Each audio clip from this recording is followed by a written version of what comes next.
I've not done one of these for a while, where I just kind of take you through my day and strip it back. There's no plan today. It's just gonna be a real, raw, honest, behind the scenes day in the life of marathon training up here in Flagstaff. I have a workout this morning. I will say, I'm not really looking forward to it, which is weird for me because I love training. I've been thoroughly enjoying myself out here on this training camp. We're just over halfway through, but I'm tired.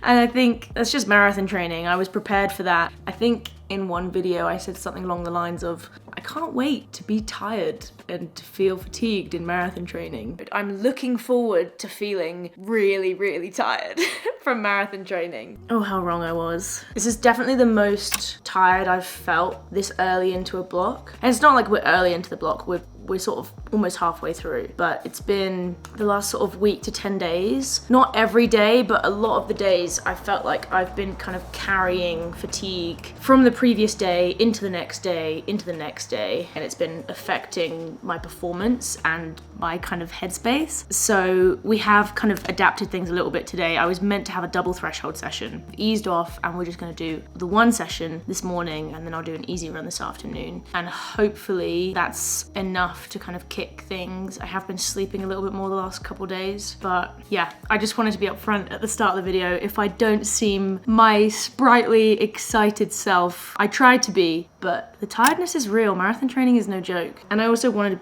to be honest with all of you because I'm sure there are people watching this who have trained for a marathon, are training for a marathon, maybe even it's your first half marathon or 10K, and the step up in training is legit and it's hard. Yes, when you zoom out, the whole process is really good fun, but there are days where it just sucks and you don't want to run. And that happens to me too, but we're gonna get through it, okay? I'm just gonna get ready and then I will take you with me to Trina's Loop for my threshold session.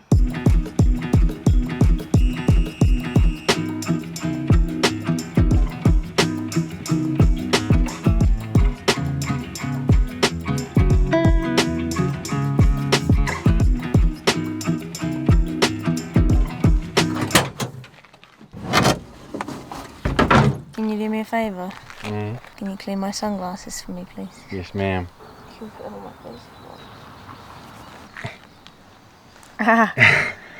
Thanks. You tired? What do you think?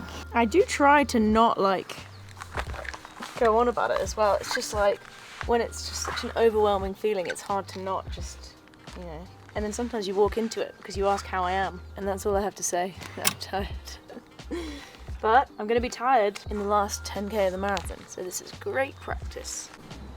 So what's the session today then? Well, it's a threshold session, and John's pretty flexible with how I do it. He's not here today, hence why we are here about 20 minutes later than we normally would be. It's a threshold session, and I spoke to him on the phone last night, and he said reps can be anywhere from a K to 2K, and recovery is 75 seconds as usual. So I could do mile reps, I could do K reps, I could do 2K reps, I could do 1200, 1500, 1K, mile, 2K, K, but essentially he gave me a key, and the range is 4 to 7 miles, and if I only get to 4 miles and decide to call it there, the key is I feel like dog shit, and that's a quote. 5 to 6 miles is like, you know, that was enough, didn't feel amazing, but felt smart to do a little bit more. And if I get to 7 miles, it's like I was feeling good enough. So shorter than usual, and we're not doing the second session today to try and kind of get my energy back within me. So yeah, I don't know what the session is. What do you fancy? I don't know. I don't even know the maths either. Like, what if you did 2K reps? That is, what did you say, 400 shy of 2 miles? No. No. 2K is just under 400 over a mile. We're gonna get so much shit from the metric people in this video. BRB, we're gonna do some maths. Right, we've done the maths. We've done the maths, and the session at maximum is going to be 2 by 2K, which equals 2.48 miles, 2 by mile, which will be 4.48 miles, 2 by 1200, which brings us to 5.98 miles, 2 by K, which would bring us to 7.22 miles, right?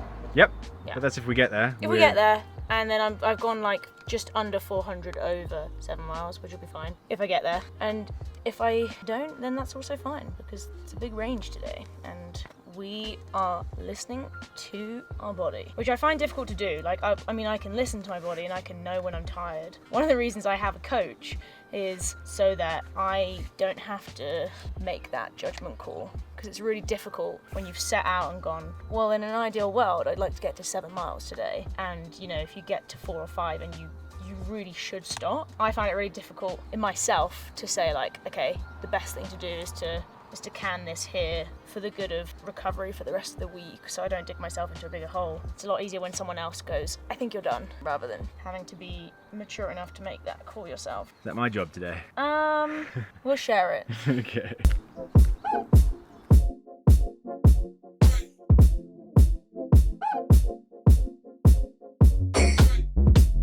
Is that pleasant? So pleasant.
Beautiful stuff.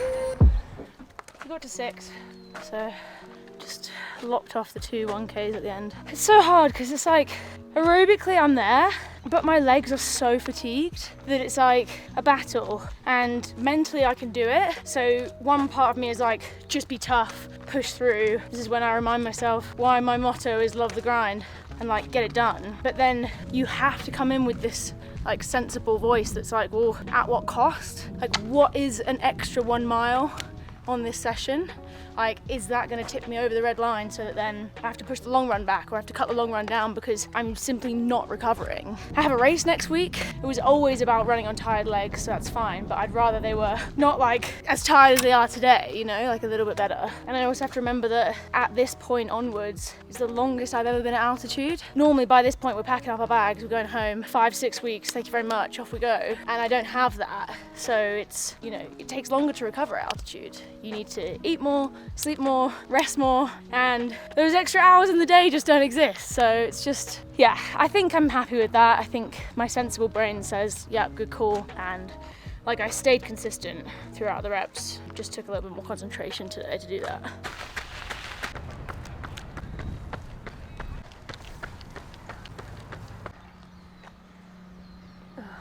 You okay? It's a struggle. It's very humbling when a 3 mile cool down, getting into the like 8:50 minute miling at the end feels hard. It's like a minute per mile slower than I would normally do, and I just feel like I'm flogging a dead horse a little bit. 20 mile long run tomorrow might be a little bit unrealistic. I don't even know if kicking it to Sunday is gonna do much. And then that gives me 1 day less recovery before the race next weekend. So I don't know. I think we might need to go into like damage reduction mode, but see what coach thinks.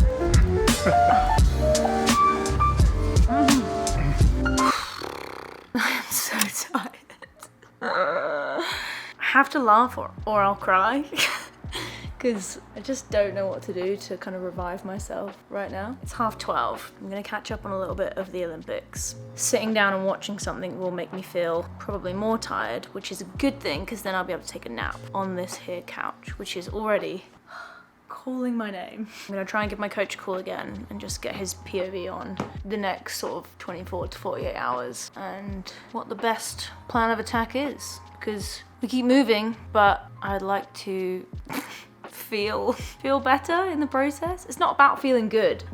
I'm concerned that, yeah, this fatigue is just kind of feels like a weight that I'm dragging along with me, and it's getting heavier and heavier, and I don't think that's gonna change unless we change something, basically. See if he picks up. Hey, Philly. What's up? What's up? I'm alive. Like, I won't lie, like, I felt like that was about right for the workout. Like, I probably could have stopped earlier, but I was like, I don't know, I felt like the fact that I knew the reps were getting shorter, like, I stayed pretty consistent around, like, 5:45-ish, but during the cool down, I feel like I just got hit by a truck. Like, I was barely breaking 9 minutes. From a sugar standpoint? Just like I was taking on drinks, like I took on drinks in the cool down to try and help with it, but like I just felt like I was like dragging my body around. Like I was running like 8:55 pace at the end.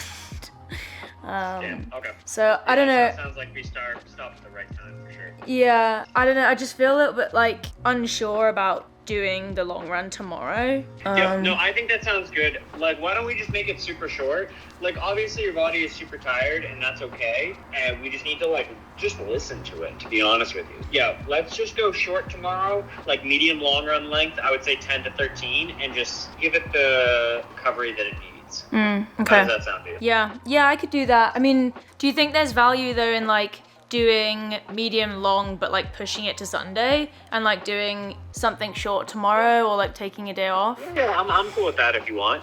Or like an effective day off. We could do a day off completely too. If whatever's gonna help your legs feel the best, that's what I want to do.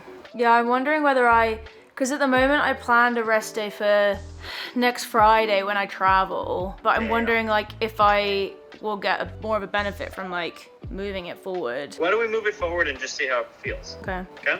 Yeah. I'm not worried about it. I don't think we've dug yourself into a hole where we can't get out. We just need to be smart about it, right? Yeah. This is the first time we've done a marathon block together, and this is what happens, right? It's just learning. And so big thing is overeating almost, right? Overeating with like tons of protein, tons of carbs. To be honest with you, even if you have a little bit of like a carb drink during the day, like that's not a bad idea. We don't want your sugar to drop. Even at night too, I would say just trying to keep it up as much as possible. We don't need to be crazy with it, don't get me wrong. I don't think drinking 3 80-gram bottles is like what you need, but just making sure we're just fueling extra properly and giving everything to your body that it might need. Yeah, I'll try my best with that. Let's see how your body feels tomorrow. Doesn't have to be a rest day. If you wake up and you're like, I want to go for like 3 miles, go for 3 miles. Yeah. That sounds good. Just don't let the end number of the week determine it. Yeah, I have to get that out of my head because like I'm constantly like doing the maths and it's not helpful sometimes. Don't worry, the maths this week don't matter. Cool. Okay. Yeah. Sweet. Time to make a smoothie. Smoothie cup, banana. Of every smoothie.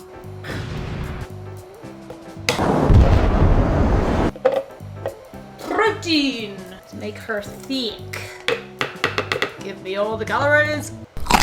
Put some oats in there. Carbohydrates. Oh, chocolate milk. Yep. A little bit of regular milk. This is turning into a milkshake, not a smoothie.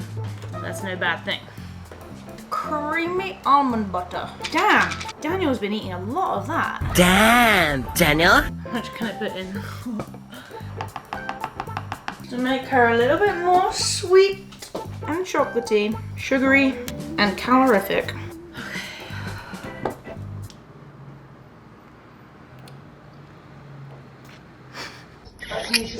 I've maxed out the capacity of that. Take you over to the blending station. Okay. Oh yeah. Ice. Is a milkshake. Oh. Pretty good fit. Taste test. It's quite yogurty. Might put some more Nesquik in there. Yeah. Ah. Stop doing that. Something about having a smoothie milkshake through a straw, which makes it easier to drink. So, oh, that's good. Oh, nice. I'm gonna watch Katarina Johnson-Thompson in the morning session of the heptathlon. Then I'm gonna have a nap. And to accompany my smoothie, I've got my second to last mini bar of dairy milk chocolate all the way from the UK. Because I'm sorry guys, but you Americans don't know how to do chocolate like we do. And yes, this came out of the fridge. Too warm here to keep it in the cupboard.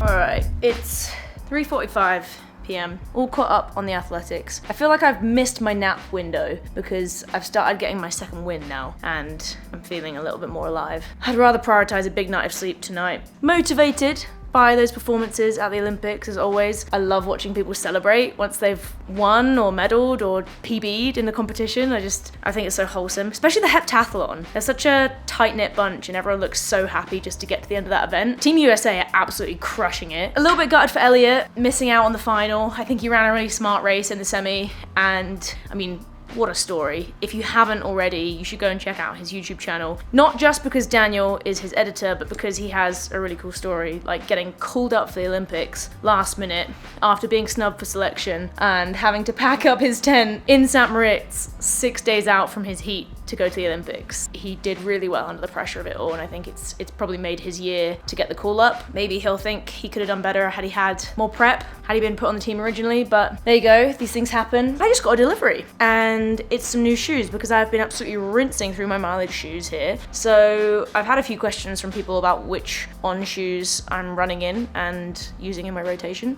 So let me show you. We have 4 boxes here. I'm hoping it's gonna be a 1 in, 1 out situation because I don't have any more room in my suitcase. I definitely have worn out a couple of pairs of shoes. So these are a new pair of casual shoes, which maybe I don't need, but they're pretty cool.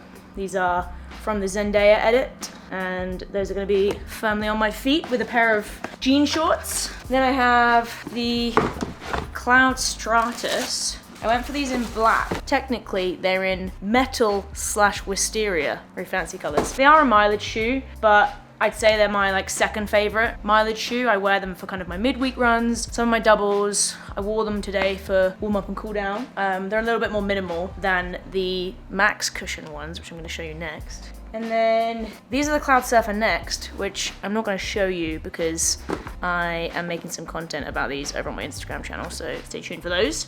Brand new shoe. And then these are my go-to long run shoe, midweek long run, easy run. These are the Cloud Eclipse. Really nice stack, nice cushion. They're just such a solid shoe. These are my day in, day outs, and I'm really enjoying this colorway. So my ones that are absolutely wrecked can be recycled now. I might wear those for my double this evening, if I do it. It's optional at this point, based on the catch up I had with coach. Yeah, I'm just gonna see how I'm feeling in an hour or two's time. It might sound a little bit counterintuitive that going for another run will help your legs feel better. I understand that, but when you run so much, like a 4 or 5 mile easy run on the treadmill where my heart rate's gonna be in the 120s to 130 is just about kind of flushing out this morning's session. It's not kind of adding any extra strain, but if I feel like it does kind of, go over that line, then I will just can it. Staying hydrated, I'm eating, I'm drinking, I'm doing everything I can other than going down to sea level and having more oxygen so that it's easier to recover. Fingers crossed, it does the trick. It's double time.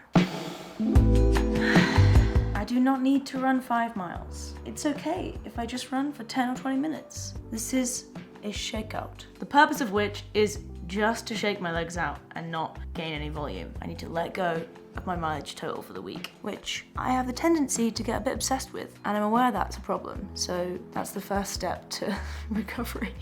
Let's do some warming up.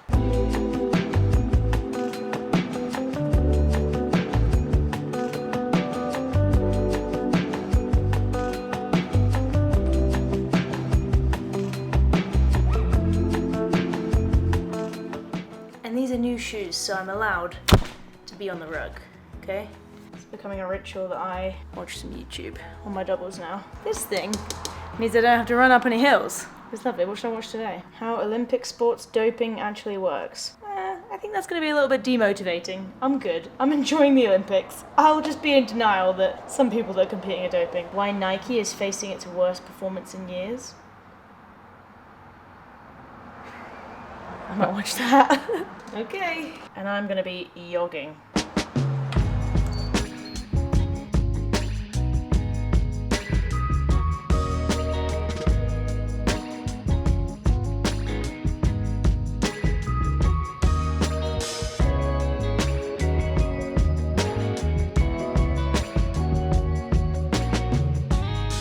Three miles done on, frankly, the best treadmill I've ever run on. This Woodway is, wow. If anyone wants to buy me a treadmill, a Woodway would do nicely. I have nowhere to put one at home because I don't have a nice double garage like this. It's nice to have the option to avoid the hills and just switch off, put a video on, and run on a very nice treadmill. For my doubles. I didn't used to be a big fan of the treadmill, but I think it's winning me over in this circumstance. My heart rate was so much lower than it would have been had I gone out there in the wild. Average heart rate 123, max 132. So nice and chill, just shaking the legs out really. For all of you out there that are running too fast on your easy runs, this is as slow as I intentionally run. I mean, this morning at the end of my workout, I was running slower than this, but through fatigue and tiredness, but I intentionally set the treadmill at 7 today, which is 8:32 minute miling, which is this in minutes per kilometer. And to put that into perspective, that's 3 minutes per mile slower than my sea level threshold pace. So slow down is my message, because I bet a lot of you watching don't run slow enough on your easy recovery runs. I thought I'd give you a little update on where the block is at, because I haven't done one of these sort of more intimate vlog videos for a while, and I feel like there's a little bit to catch up on. We are almost halfway into the marathon block now. It's 7 weeks and 2 days until Berlin at the time of filming. I've got 5 more weeks up here in Flagstaff. Training's been going really well, and I've been having a really, really good time. Aside from my essay that I've already given you about being tired. There's a lot of new things in this block, a lot of things I've been really enjoying. Obviously you've seen the double threshold. If you've seen that video, been implementing that, been massively increasing my mileage. I say massively, within reason. I hit 101 last week. I'm not gonna hit 100 this week because we're easing off this next couple of days, and I've kind of fallen in love with Flagstaff. Me and Daniel both have. The time has just flown up here. Probably become my favorite altitude destination to be in. I think a lot of that is the people. We have made some really great friends up here.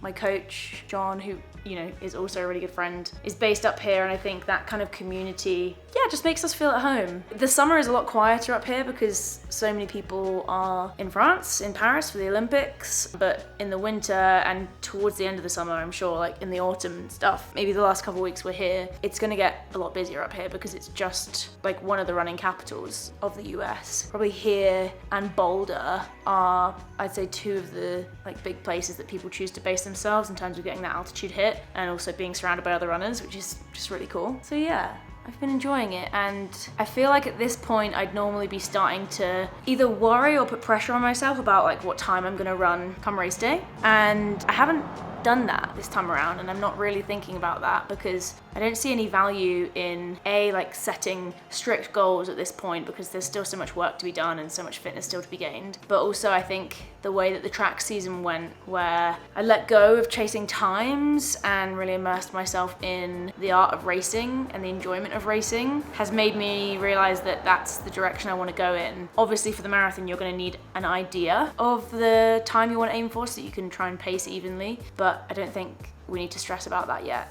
I think that's something to come up. One person did ask me in the comments of a previous YouTube video how I've been able to book a pacemaker if I don't know what time I'm going for. I've given my pacemaker a wide range, which covers what I think is absolute best case scenario and, very realistic, kind of just under the PB I've already run, so that I know that they're capable of running that. and their response was great, very up for going the full way at those paces, and if training goes even better, I can run faster, which is a nice position to be in. You'll get to meet my pacemaker, hopefully, come Berlin in a few weeks' time. A few weeks, Whilst I'm here talking about being out in Flagstaff and really enjoying ourselves and being able to be out here, I wanted to give a shout out to my patrons who I thoroughly believe have helped make this happen, because we have a small army growing over on Patreon of people who support us, me and Daniel, the co-owners of this YouTube channel. You obviously see him a lot less, he's behind the scenes, but this is a 50-50 effort,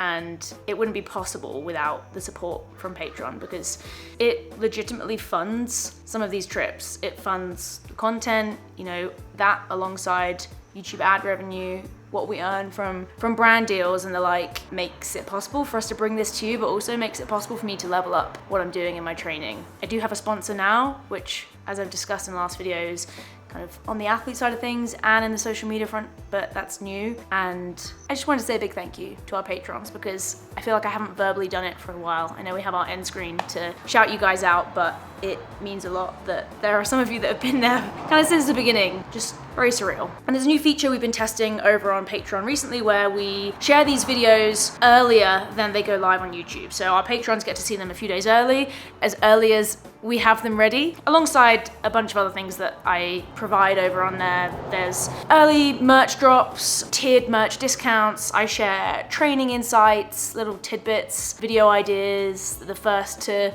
be able to respond to Q&A requests. We're still testing out new ways that we can add value over there. If it's of interest to you, there's a link in the description that you can go and check out. And equally, if not, that's cool. I hope that you're here to watch these videos, hopefully subscribe and come along for the journey, because it's gonna be a fun one. I'm gonna make a note to not complain as much in the next video about being tired. Hopefully I'm not as tired, because then that will mean I automatically don't complain as much. I always want to be a source of motivation, hopefully inspiration, education, relatability, all of the above at different times to all of you watching these videos. And sometimes it's hard to show up when I feel like I'm not being those things. I guess I'm just saying I'm human as well, and hopefully that resonates in some way. I'm gonna go and get some dinner and go to bed and not set my alarm tomorrow for the first time since we've been out here. Oh, it's gonna be glorious. Love the grind, y'all.